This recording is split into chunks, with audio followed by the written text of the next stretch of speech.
दोस्तों नमस्कार, स्वागत है आप सभी का आप ही के अपने इस मंच पर जिसका नाम है मयूर जानी ऑफिशियल। और हमने पिछले हफ्ते से इसकी शुरुआत की है कि हम मानसिक स्वास्थ्य पर और मेंटल वेलनेस पर बात करेंगे और साथ में उससे उससे जो जुड़े हुए बहुत सारे एस्पेक्ट्स हैं, उससे बहुत जुड़े हुए जो और भी एंगल्स हैं, उन सब पर चर्चा करेंगे। तो आप सब जानते हैं, पिछली बार जिन्होंने प्रोग्राम देखा होगा, सुजन क्रिस्टी जी हैं। वो एक जानी मानी साइकोथेरेपिस्ट हैं। वो एक अच्छी, बहुत ही वेल नोन हिप्नोथेरेपिस्ट भी हैं। और उन्हीं से आज बातचीत करके एक मुद्दे पे आपसे समझना चाहते हैं। हम सब के मन में ये सवाल होता है, जो कि थोड़े रैशनल होते हैं, या तो लिबरल होते हैं, या प्रोग्रेसिव लोग होते हैं इस देश में। उनको सवाल एक ही होता है। सुजन जी, आपका बहुत बहुत स्वागत है। और स्वागत के साथ साथ अब सवाल मैं आपको कर रहा हूँ, ये है कि किसी न किसी कालखंड में और अलग अलग भूखंड में, भूभाग में, हम लोग देखते हैं कि एक मास हिस्टीरिया से खड़ा हो जाता है अंधभक्ति का। कोई ऐसा व्यक्ति आता है, चाहे वो हो सकता है कि धार्मिक क्षेत्र में हो सकता है कि वो सामाजिक क्षेत्र में हो सकता है कि वो राजनीतिक क्षेत्र में हो, और उसके पीछे लोग फिर होते हैं पागल। हमने वो ओशो के लिए भी देखा था एक जमाने में।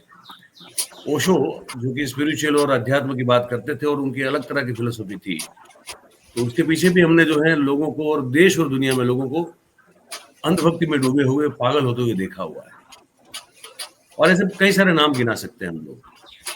आज की स्थिति में हम अगर देखें तो एक ऐसे ही पॉलिटिकल और सोशियो पॉलिटिकल कल्ट का निर्माण हुआ नरेंद्र मोदी साहब की रूप में, उनके रूप में।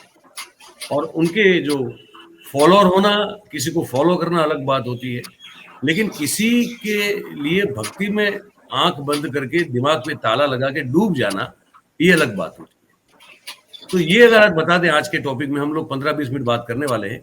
मेरा मूल सवाल ये है कि ये इस तरह की अंधभक्ति कैसे पैदा होती है, इसके पीछे के अगर कोई साइकोलॉजिकल रीजंस है तो वो क्या है, ये जरा बताएं। नमस्कार सबको, thank you for inviting me here. अब आपका जो सवाल है, उसमें हम ह्यूमन नेचर से ही स्टार्ट करेंगे, क्योंकि ये हमने बार बार हर फील्ड में हर तरह से देखा है, हर सेंचुरी में देखा है। सो बेसिकली ये जो डिपेंडेंसी है, वो हमारा ह्यूमन नेचर है, उसका थोड़ा पार्ट है। अगर आप देखेंगे तो जो ह्यूमन चाइल्ड है कंपेयर टू दूसरे एनिमल्स, सबसे डिपेंडेंट चाइल्ड है। वो बहुत समय तक अपने माँ बाप पे डिपेंडेंट रहता है, लॉन्गेस्ट मोस्टली जी, compare to all other animals, है ना। तो ये डिपेंडेंसी जो हमारी होती है, वो ब्रेन डेवलपमेंट ईयर्स में होती है, चाइल्डहुड में होती है, बहुत स्ट्रॉन्ग डिपेंडेंसी होती है, राइट।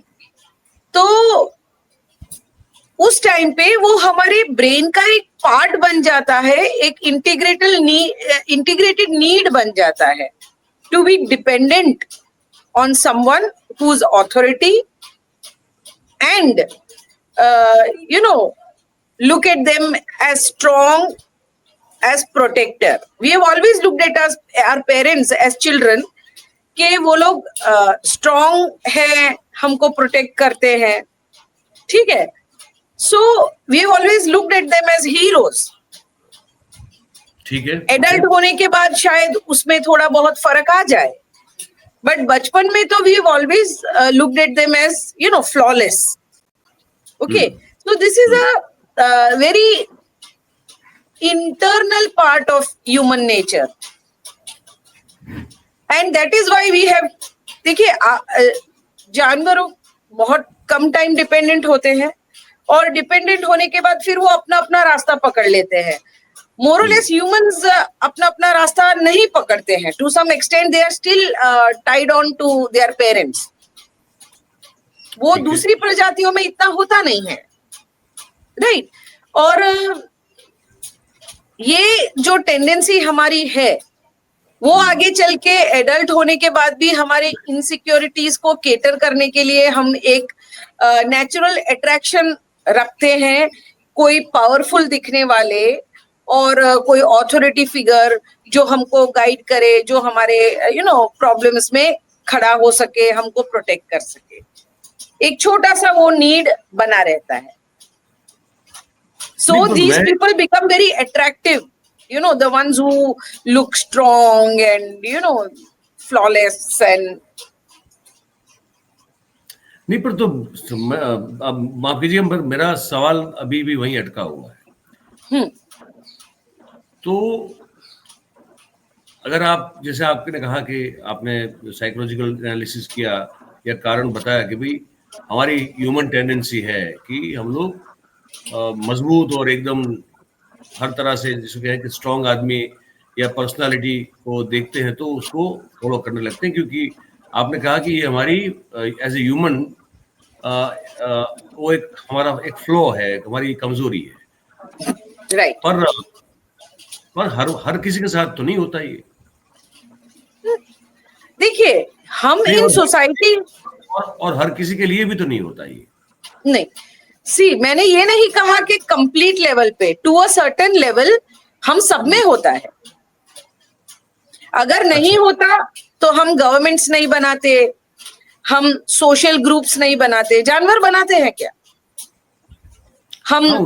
हम एक सिस्टम तैयार नहीं करते, हम यूनाइटेड ग्रुप्स में नहीं रहते. ये जो चीजें हमको जोड़ रखी है और ये जो कॉम्प्लेक्स सिस्टम हमने तैयार किया हुआ है, और मोस्ट इंपॉर्टेंटली हम रिलीजन नहीं बनाते. That is also one way of finding a protector. Okay, when you grow up, adult manifestation of that childhood behavior. ठीक है, तो ये सारे systems बने ही इसलिए है that we have that need. So everyone has that need. We commit to partner, we create family, we take care of our children. This is all expression of same need to be with somebody, so to feel secured.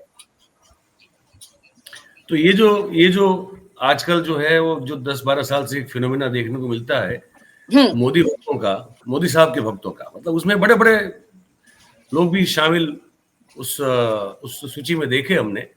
Ram Jethmalani साहब ने तो मतलब ये publicly इसको accept किया कि Modi made a fool out of me, है ना. वो बहुत ही highly intellectual personality and most successful and most respected senior lawyer of the country थे. उन्होंने कबूल किया.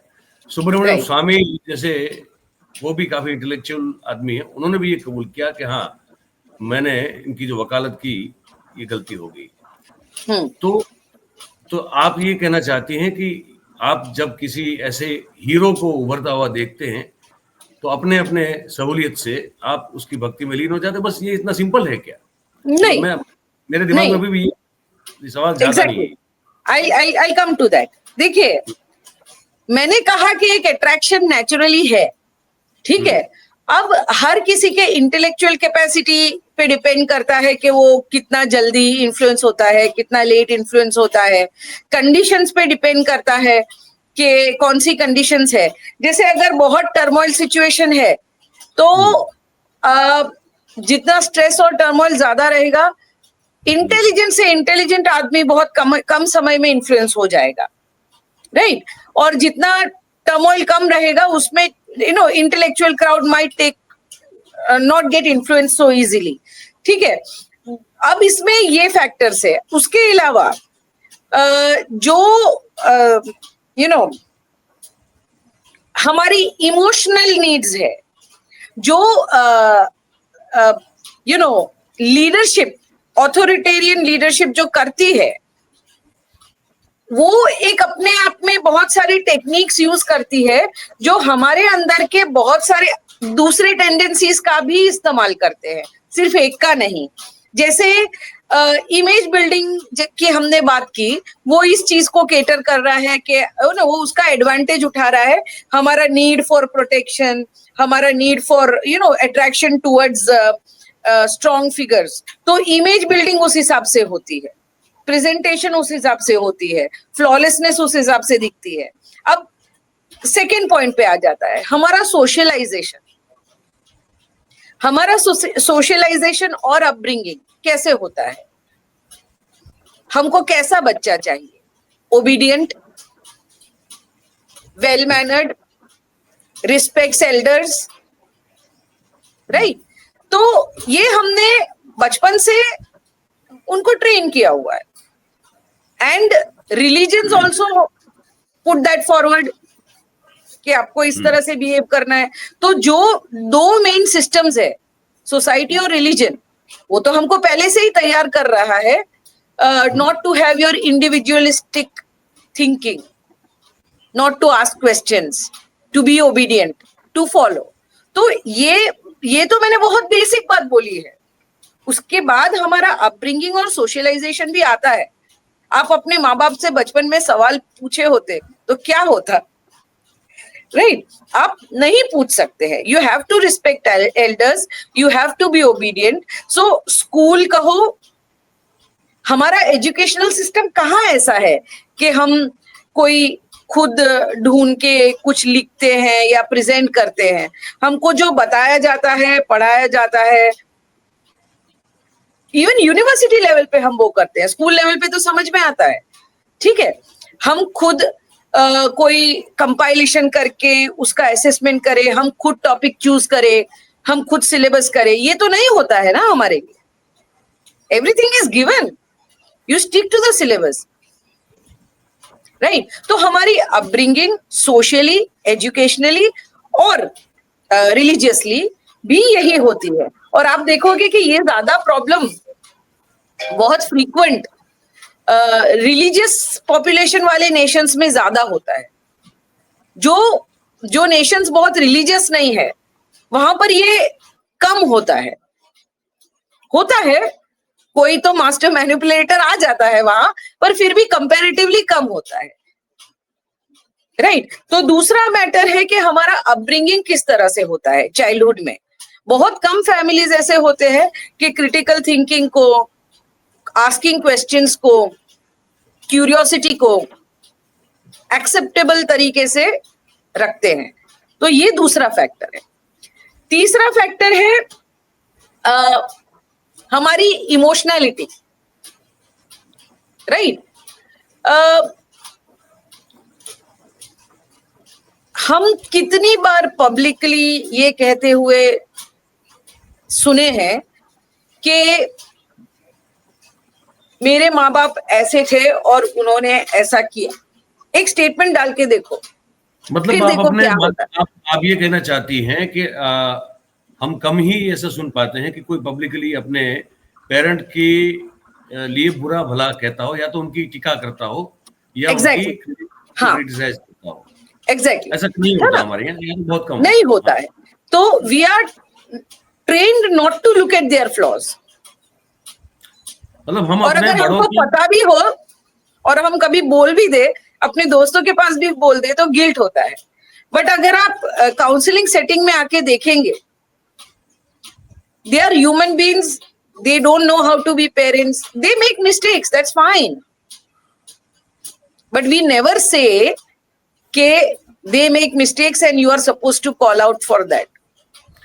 तो मैं आपको एक जापान में अभी जो प्रधानमंत्री है हमारे, हाँ, वहां पे आप जानते हैं, आप भी देखती होंगी कि वो इंडियन डायस्पोरा वहां पे इकट्ठा किया जाता है, फिर कुछ लोग भावावेश में आकर बहुत कुछ जो है बोल देते हैं। जैसे कल परसों का ये वीडियो वायरल हुआ है, तो आपने जब ये कहा कि हीरोज में प्रोटेक्टर और फादर फिगर और इस तरह से देखते हैं, तो क्या ये मैं आपको जो दिखाने जा रहा हूँ, क्या ये इस बात का आप जो कह रही हैं उसको ये पुष्टि कर रही है बात की? क्या मैं आपको वो वीडियो दिखाऊंगा, ये आप देखिए, मैं इसको ढूंढ के दिखाता हूँ आपको।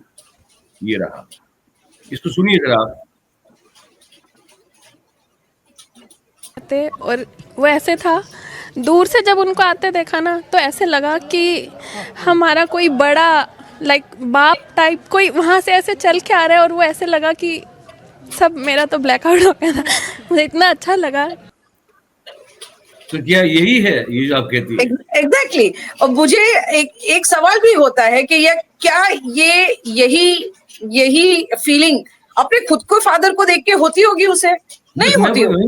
मैं वही आ रहा था कि तो इनको अपने पिता से क्या प्रॉब्लम है कि मोदी साहब में अपना पिता दिख रहा है। हाँ, पर वही मैं बता रही हूँ ना कि वो एक पावरफुल फिगर का जो अट्रैक्शन है ना। आप अपने पेरेंट्स के साथ रोज रहते हैं, देखते हैं, बचपन में वो ज्यादा होता है कि आप उनके ऊपर, वो इतना ग्लोरीफाइड नहीं रहता है इतने सालों बाद। ये ग्लोरीफाइड फिगर है, रिप्लेसमेंट है।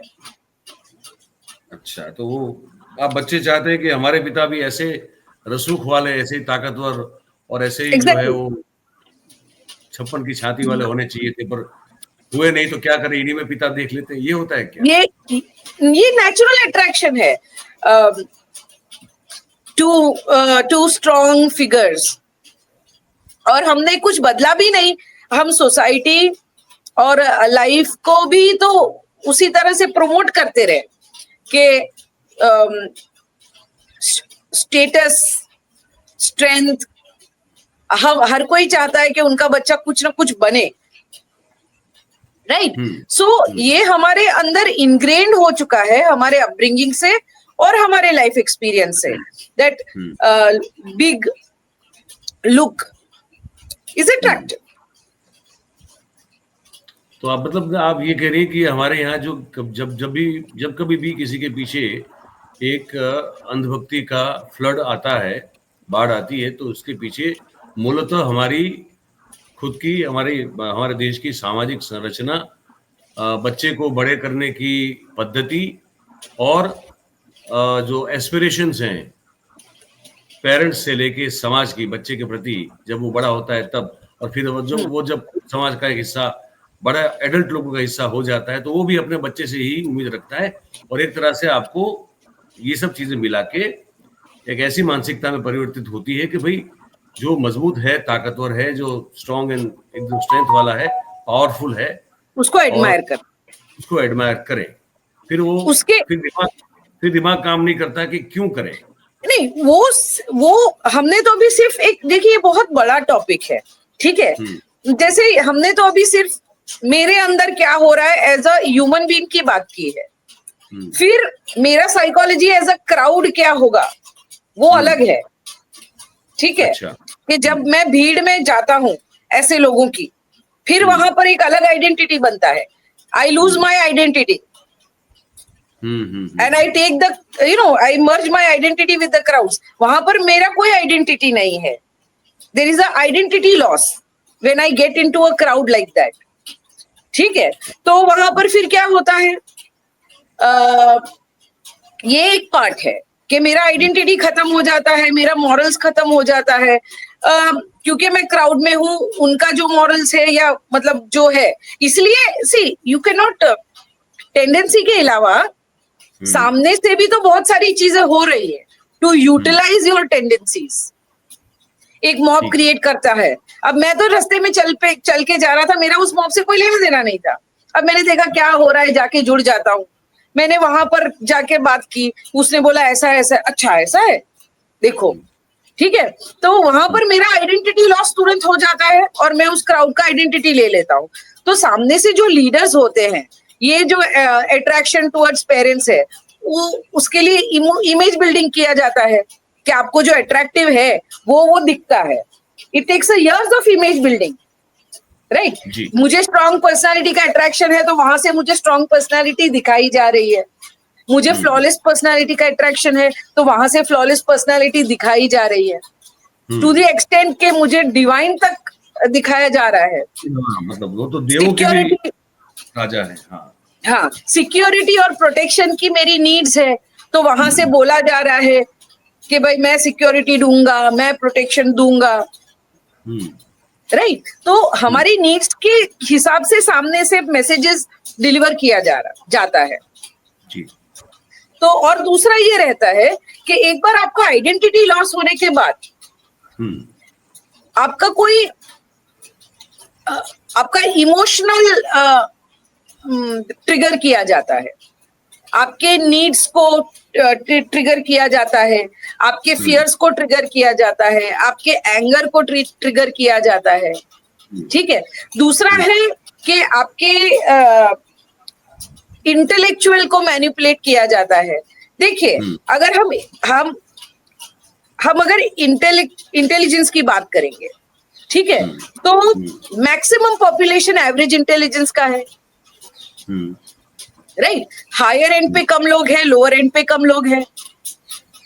तो अगर आप कॉम्प्लेक्स चीजों की बात करेंगे, जैसे गरीबी हटाना है, बहुत सिंपल है। गरीबी कैसे हटेगा ये बहुत कॉम्प्लेक्स है।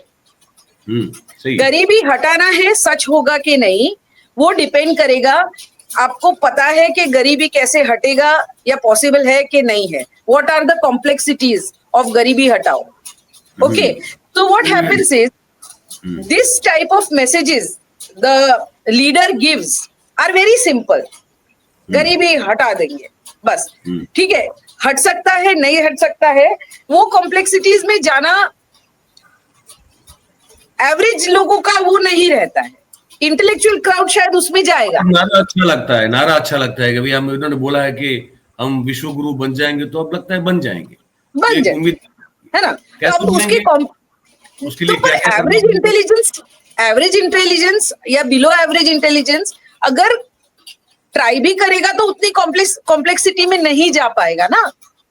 तो ये टाइप की जो सिंपल मैसेजिंग है उसकी रीच ज्यादा है, ज्यादा लोग उसमें जुड़ सकते हैं। अगर कॉम्प्लेक्स मैसेजिंग है तो वो सिर्फ इंटेलेक्चुअल्स के लिए रह जाती है, राइट। तो क्राउड बड़ा होता है। हाँ, समझ गया मैं। ये जैसे आपने कहा कि थोड़ा मतलब एक बड़ा सब्जेक्ट है ये। हाँ, और एक इम्पोर्टेंट फैक्टर भी है, और एक्चुअली एक नहीं दो है। दूसरा ये है कि आपके अंदर का ट्रॉमा को ट्रिगर किया जाता है। For example, partition trauma, we might all be related. अगर कोई पार्टीशन ट्रॉमा से बच गया तो रायट्स के ट्रॉमा, कुछ ना कुछ हमारे साथ हुआ है, कहीं ना कहीं हमारे डायरेक्ट इनडायरेक्टली हुआ है। मेरे पेरेंट्स के साथ हुआ है, मेरे ग्रैंड पेरेंट्स के साथ हुआ है। अब क्या होता है कि ये जो लीडर्स होते हैं वो आपके ट्रॉमा टैपिंग करते हैं, ठीक है। और वो ट्रॉमा को लेकर फियर, एंगर, उस टाइप के इमोशंस जनरेट होते हैं, जो अगेन आपको एक लॉजिकल नहीं, इमोशनल डिसीजन में डाल देते हैं। जी। You can think logically because you are emotionally triggered. तो ये एक चीज है। अब वहां पर आपको एक फ्रीडम भी मिल जाती है अपने अंदर के ट्रॉमा को एक्सप्रेस करने की। ओके, वो ऐसे कि मेरे अंदर का जो गुस्सा है मैं इस ग्रुप में निकाल सकता हूं, क्योंकि मेरा कोई आइडेंटिटी नहीं है, मेरा कोई अकाउंटेबिलिटी नहीं है, और मैं अपने आप में रीजनेबल फील करता हूं कि मेरे ग्रैंडफादर के साथ ऐसा हुआ था तो अब मेरे को करना चाहिए। सो मॉरल्स आर लॉस्ट, राइट। और फिर उसके बाद और भी बहुत सारी चीजें होती है, जैसे आपके हम क्या कहते हैं कि सेल्फ कॉन्फिडेंट नहीं है। अब हर कोई तो परफॉर्मर नहीं होगा, कुछ एवरेज होगा, कुछ अब हमने एक सोसाइटी क्रिएट कर दी है जो बहुत कॉम्पिटिटिव है, तो आपका जो सेल्फ कॉन्फिडेंस है, मोस्ट पीपल का सेल्फ कॉन्फिडेंस बहुत कम होगा। अब ऐसे एटमॉस्फेयर में आपको एक आइडेंटिटी मिल रहा है। जितना आप ज्यादा गलत काम करना सिंपल है, तोड़फोड़ करना सिंपल है, तो ये सब चीजें करके आपको एक आइडेंटिटी भी मिल रहा है। एक नेगेटिव अटेंशन बायस होता है कि आपको अटेंशन मिल रहा है, नेगेटिव की चीजों के लिए ही सही, पर वो अटेंशन है। Now most people are not able to become MF Husain, So they will have to do something like this, which is simple. तो ये लोग जिनके पास कोई आइडेंटिटी नहीं था, कोई सेल्फ कॉन्फिडेंस नहीं था, कोई उनको साइडवेज देखता नहीं था, वो थोड़ी सी तोड़फोड़ करने पे हीरो बन जाते हैं. तो ये टाइप की लीडरशिप जो होती है ऐसे लोगों को प्रमोट भी करती है, रिजॉइस भी करती है, जिससे उनका नेगेटिव अटेंशन बायस फुलफिल होता है.